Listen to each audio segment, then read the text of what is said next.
Feast-Ember is finally here!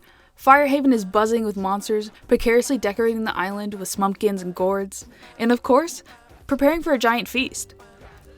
This time of the year is definitely when you hear the most chatter from the Firehaven legend Gobblegourd. It always puts stress on creating festive traditions, and it was extra keen that we participated in this year's new tradition, baking a Feast-Ember pie. Gobblegourd instructed some nearby monsters and myself to bring some special ingredients to add to the Gobblegourd's Feast-Ember pie recipe.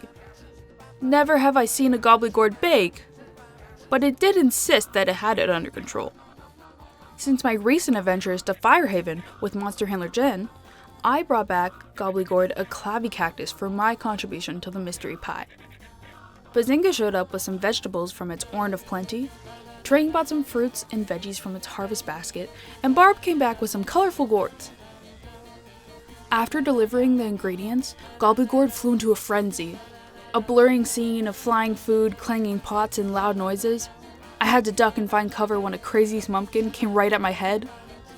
Stunned by Gobblegourd's baking habits, I looked over towards the other monsters for any sense of explanation as to what was happening in front of me. Their expressions were also shocked, but piqued with some curiosity.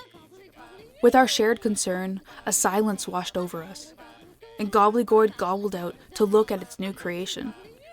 An enormous-looking pie? Gourds were sticking out, oozing from its sides with a colorful, mushy mixture of fruits and veggies. On the outside of the pie was uncanny and bizarre. However, with its range of hues, its vibrance tempted us to take a bite. Excited to go first, Gobblegourd took a giant bite, leaving behind a perfect shape similar to a slice. As we watched its beak crunch and munch, it paused. And then it spat it all out. At the top of its lungs, it yodeled, "Who put furthers in my pie?" I looked towards the trio to see any semblance of a further. Nothing seemed close to the further in the pie.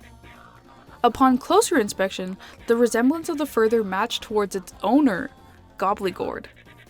Knowing Gobblegourd would be embarrassed by its own further ruining the pie, I kept that information to myself. I guess I should introduce hairnets to the monster world.